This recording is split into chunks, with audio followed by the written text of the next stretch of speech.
With so many options, why choose Arizona State University? For me, the only online option was ASU because of the quality. Their faculty was really involved with their students and care about your personal journey. The dedication to my personal development from my professors, that's been extremely valuable to me.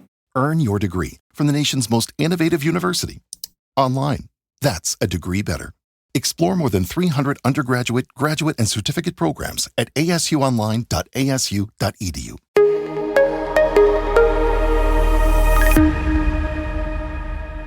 Hello, and welcome to the Intel Brief. Today is Friday, 6 June. I'm your host, Daniel, and today we're going to talk about Trump and Musk crashing out on Twitter. New Zealand has also made a record by suspending a bunch of lawmakers and also NATO defense ministers backing the spending increase.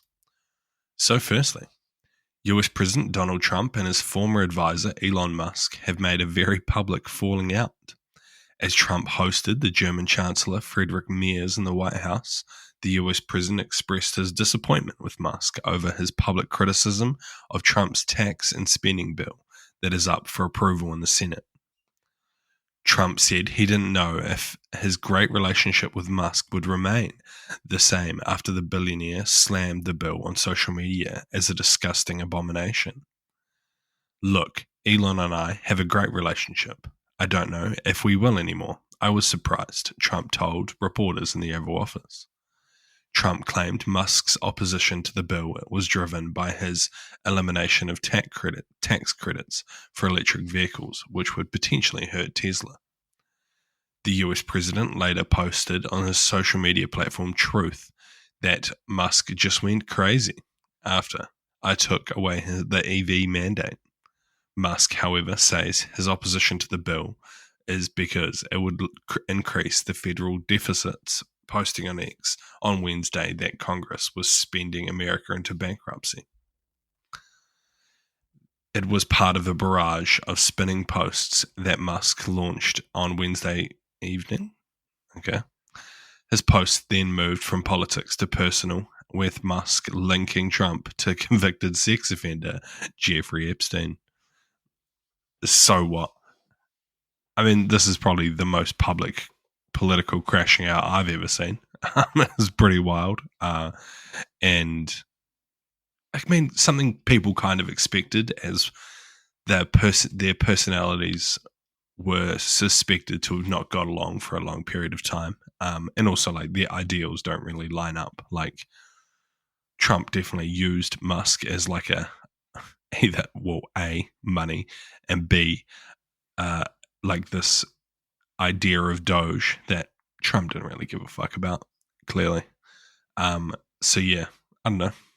Musk has some points. The spending bill was fucking outrageous. But then also he has supported Trump, so it's kind of, I don't know. Musk is probably fucked now, let's be fair. The people in the left hate him, the people on the right will now hate him, so he has very little friends left. And next, New Zealand's Parliament on Thursday agreed to a lengthy suspension for 3 lawmakers who disrupted the reading of a controversial bill last year by performing a haka. 2 parliamentarians, the Te Pata Māori co-leaders, were suspended for 21 days and one other from the same party for 7 days. Before now, the longest suspension for a parliamentarian in New Zealand was 3 days. While the members are suspended, they will not be paid and not be able to vote on legislation.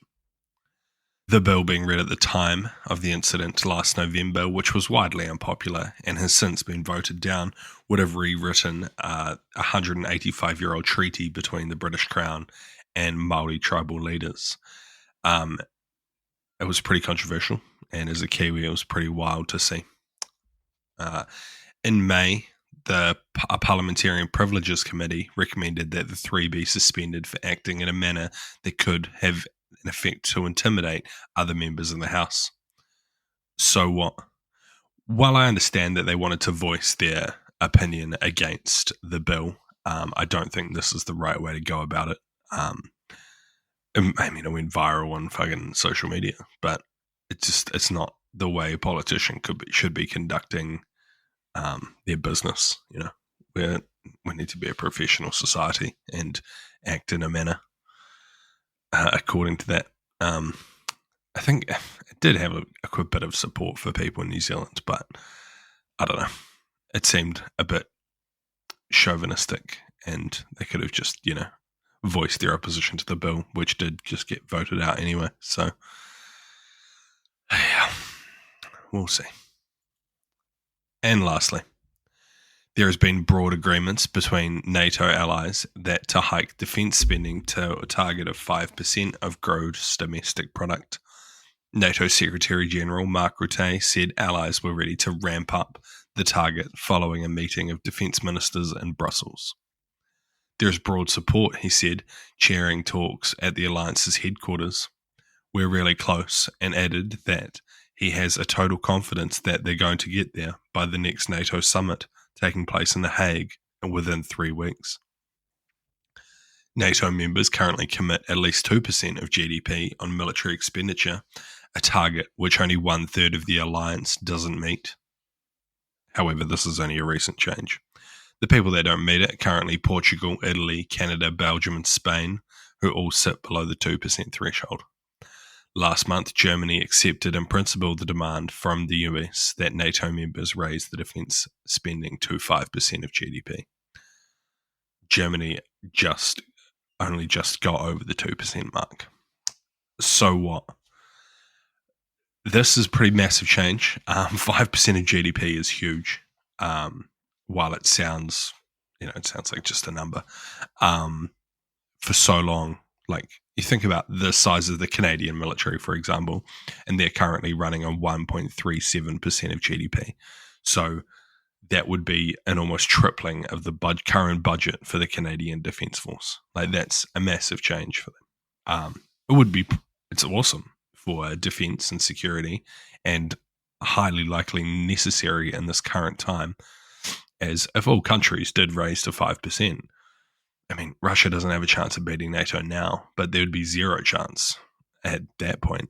And there could also ensure peace and security and stability around the globe, also in Asia Pacific, which would be ideal if NATO could provide support to non-NATO allies, New Zealand and Australia, as we're kind of out on a limb there with the US in support. So yeah, awesome idea.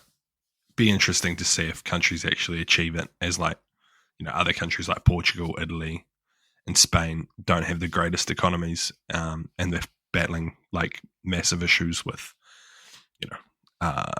housing and cost of living crisis.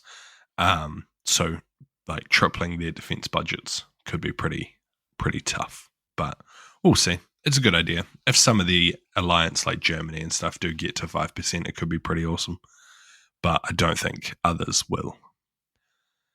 Thank you for listening to the Intel Brief. I've been your host, Daniel, and I'll see you tomorrow with a weekend special. See you.